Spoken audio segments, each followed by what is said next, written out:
جون کے آخر میں متاثرین 3 لاکھ، جولائی کے اختتام پر 10 لاکھ تک پہنچنے کا خدشہ، احتیاطی تدابیر پر عمل نہ کرنے سے ہوا۔ National command and operation centre کے اجلاس کے بعد اسد عمر کی میڈیا کو بریفنگ، کہا سب لوگ ماسک پہنیں گے تو بیماری 50% کم ہو سکتی ہے۔ انتظامیہ SOPs پر عمل نہ کرنے والوں کے خلاف کارروائی کرے گی۔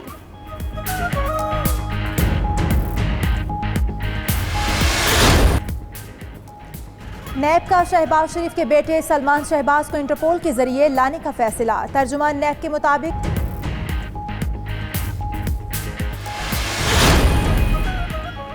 شہباز شریف کا تنخواہوں میں 10% اضافے کا مطالبہ، کہتے ہیں مہنگائی ہر حد پار کر چکی، سرکاری ملازموں کی تنخواہ میں اضافہ نہ کرنا ناقابل قبول ہے، کسانوں کو اب رعایتیں نہیں دیں گے تو کب دیں گے؟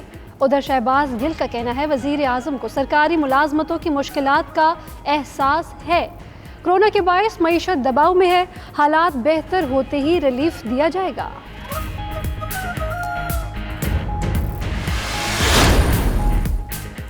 عمران خان کو دہاڑی دار طبقے کا بہت ڈر تھا، لیکن کم از کم تنخواہ کا بھی اعلان نہیں کیا۔ نفیسہ شاہ کہتی ہیں حکومت نے ہائر ایجوکیشن کا جو حال کیا، لگتا ہے یونیورسٹیز بند ہو جائیں گی۔ مصطفیٰ نواز کھوکھر بولے عام آدمی اور طبی عملے کے لیے بجٹ میں کچھ نہیں رکھا گیا، جلد عوام سڑکوں پر ہوں گے۔ روبینہ خالد بولی حکومت کی نااہلی کے باعث عوام مشکلات کا شکار ہیں۔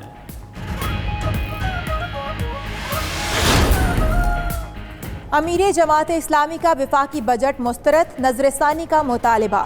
سراج الحق کہتے ہیں بجٹ میں غریب کے لیے کوئی ریلیف ہے نہ بے روزگاری ختم کرنے کے لیے اقدامات۔ 1,70,00,000 لوگوں کی بے روزگاری کا خدشہ ہے۔ ادھر MQM پاکستان کا کہنا ہے ملازموں، پینشنز اور مزدوروں کو ریلیف نہیں دیا گیا، تنخواہوں اور پینشن میں 20% اضافہ کیا جائے، مزدور کی کم از کم اجرت 25,000 روپے مقرر کی جائے۔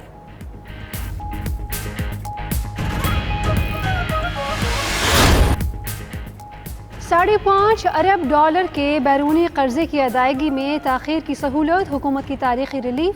ذرائع کے مطابق نواں مالی سال کے آغاز میں ہی اضافی امپورٹ کی ادائیگیوں کی ضمانت مل گئی۔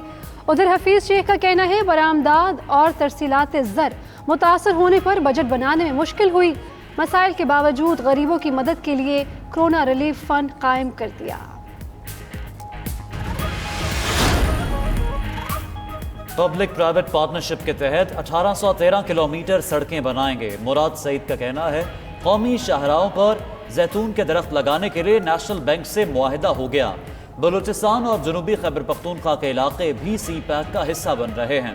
سوات موٹر وے کا سیکنڈ فیز اسی سال شروع ہوگا۔ پشاور سے DG خان موٹر وے بنائیں گے، پورا پنجاب موٹر وے سے منسلک ہو جائے گا۔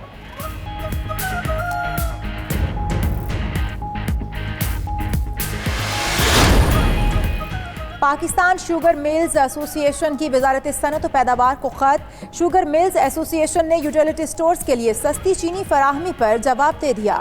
خط میں لکھا یوٹیلیٹی سٹورز کو 63 روپے فی کلو چینی نہیں دے سکتے۔ وزارت صنعت کی 63 روپے فی کلو چینی فراہمی کی سفارش کی کوئی قانونی بنیاد نہیں۔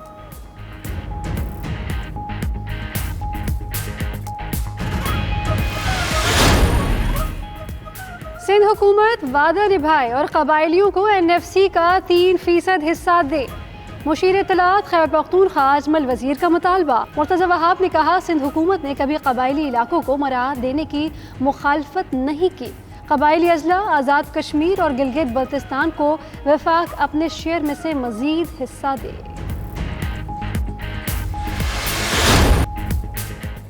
گورنر پنجاب اور یونیورسٹیز کے چانسلر چودھری سرور کا تاریخی اقدام، یونیورسٹیوں میں ترجمے کے ساتھ قرآن پاک پڑھانے کا نوٹیفیکیشن جاری کر دیا۔ نوٹیفیکیشن کے مطابق پنجاب کے جامعات میں قرآن مجید ترجمے کے ساتھ پڑھے بغیر ڈگری نہیں ملے گی۔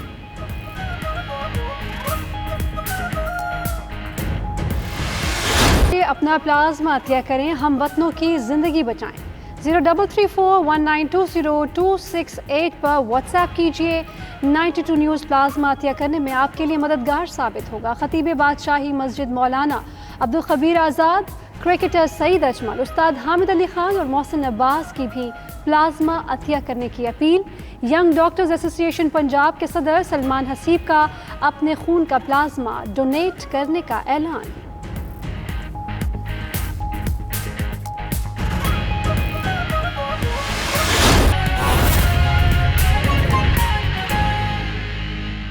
عام خبر ہے، گورنر پنجاب اور یونیورسٹی چانسلر چودھری سرور کا تاریخی قدم سامنے آیا۔ یونیورسٹیوں میں ترجمے کے ساتھ قرآن پاک پڑھانے کا نوٹیفیکیشن جاری کر دیا گیا ہے۔ نوٹیفیکیشن کے مطابق پنجاب کی جامعات میں قرآن مجید ترجمے کے ساتھ پڑھے بغیر اب ڈگری نہیں دی جائے گی۔ یونیورسٹیوں میں ترجمے کے ساتھ قرآن پاک پڑھنا لازم قرار دے دیا گیا ہے اور اس حوالے سے نوٹیفیکیشن بھی جاری ہو چکا ہے۔ پنجاب کی جامعات میں قرآن مقدس کو پڑھائے بغیر کسی طالب علم کو ڈگری جاری نہیں کی جائے گی۔ آپ کو اسی حوالے سے اپڈیٹ کیا جا رہا ہے۔ چودھری سرور کی جانب سے اس چیز کا اعلان کیا گیا ہے کہ اب پنجاب کی کسی بھی یونیورسٹی میں کسی طالب علم کو قرآن مقدس کو ترجمے کے ساتھ پڑھے بغیر ڈگری جاری نہیں کی جائے گی اور قرآن پاک ترجمے کے ساتھ پڑھانا لازم قرار دے دیا گیا ہے۔ عام خبر ہے، یونیورسٹیوں میں اس وقت جتنے بھی اسٹوڈنٹس ہیں ان کو جامعات میں قرآن مجید ترجمے کے ساتھ پڑھائے جانے کا نوٹیفیکیشن جاری کر دیا گیا ہے۔ اس کے بغیر ڈگری کا اجرا نہیں کیا جائے گا۔ گورنر پنجاب اور یونیورسٹی چانسلر چودھری سرور کا تاریخی قدم سامنے آیا۔ یونیورسٹیوں میں ترجمے کے ساتھ قرآن پاک پڑھانے کا نوٹیفیکیشن جاری کر دیا گیا ہے اور نوٹیفیکیشن کے مطابق پنجاب کی جامعات میں قرآن مجید ترجمے کے ساتھ پڑھے بغیر ڈگری کا اجرا نہیں کیا جائے گا۔ اسی عام خبر کے حوالے سے آپ کو اپڈیٹ کر رہے ہیں۔ پنجاب کی تمام یونیورسٹیوں کو اس حوالے سے مراسلہ جاری کر دیا گیا ہے۔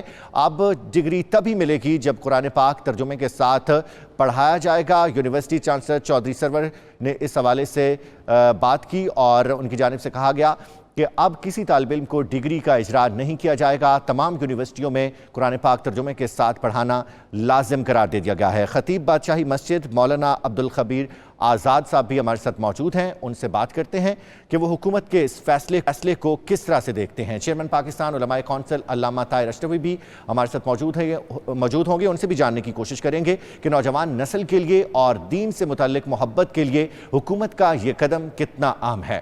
سب سے پہلے مولانا خبیر آزاد صاحب ہمارے ساتھ موجود ہیں، ان کا رخ کروں گا۔ مولانا صاحب بتائیے گا، یہ وہ قدم ہے جو کہ پنجاب گورنمنٹ کی جانب سے اٹھایا گیا ہے جس کو بہت پہلے اٹھا لینا چاہیے تھا، کیونکہ قرآن مقدس جو ہے وہ ایک ایسی تعلیم ہے مسلمانوں کے لیے جو کہ مکمل ضابطۂ حیات ہے۔ بالآخر پنجاب حکومت کی جانب سے یہ نوٹیفیکیشن سامنے آ گیا ہے، مذہبی حلقوں میں اس کو کس طرح سے پذیرائی ملے گی اور آپ کس طرح سے دیکھتے ہیں؟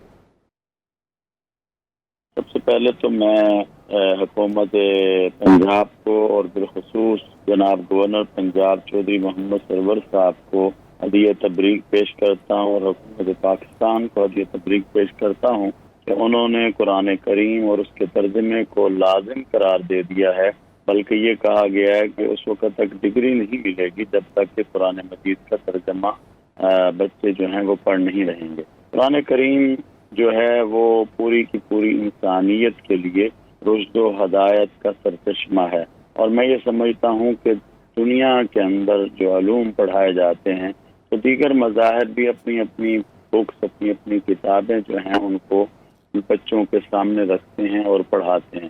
تو میں یہ سمجھتا ہوں کہ ہر مسلمان کو چاہیے کہ وہ قرآن کریم کو پڑھے اور قرآن کریم کو سمجھے، اور قرآن کریم جو ہے اس کا سمجھنا جو ہے وہ بہت ضروری ہے، اور اللہ تبارک و تعالیٰ سے دعا ہے کہ اللہ تعالیٰ اس قرآن کو ہمارا شافع بنائے۔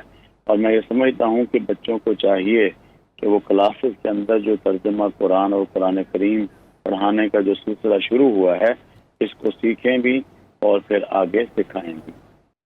ٹھیک ہے، عبدالخبیر آزاد صاحب ہمارے ساتھ ہی رہے گا۔ ہمیں جوائن کیا ہے چیئرمین پاکستان علماء کونسل علامہ طاہر اشرفی صاحب نے، ان سے بات کرتے ہیں۔ اشرفی صاحب یہ بتائیے گا کہ حکومت کے اس فیصلے کو آپ کس طرح سے دیکھتے ہیں اور نوجوان نسل کے لیے اور دین سے محبت کے لیے حکومت کا یہ قدم کتنا اہم ہے، کس طرح سے سراہنا چاہیے اس قدم کو؟ دیکھیے، میں سمجھتا ہوں یہ تو بہت ہی مستحسن بات ہے اور اچھی بات ہے۔ پاکستان جو کہ لا الہ الا اللہ محمد الرسول اللہ کی بنیاد پر قائم ہوا اور محمد عربی صلی اللہ علیہ وسلم کے لائے ہوئے دین کے صدقے جو ہے یہ ملک قائم ہوا تھا، جہاں پر اگر اس طرح کے اقدامات اٹھائے جائیں جس سے یہ دیکھیں نا ہمارا جو نوجوان ہے اسے معلوم ہونا چاہیے کہ اس کا دین کیا ہے، اور جب قرآن کریم سے وہ جڑ جائے گا اور وہ قرآن اور سنت کو سمجھنا شروع ہو جائے گا تو انشاءاللہ تعالی پھر وہ دنیا اور آخرت دونوں اس کی بن جائیں گی۔ تو گورنر پنجاب اور پنجاب حکومت اس پر مبارکباد کی مستحق ہے۔ اور آپ نے دیکھا کہ پچھلے دنوں ایک بل جو ہے وہ ناموس رسالت اور اصحاب رسول و اہل بیت رضوان اللہ علیہ اجمعین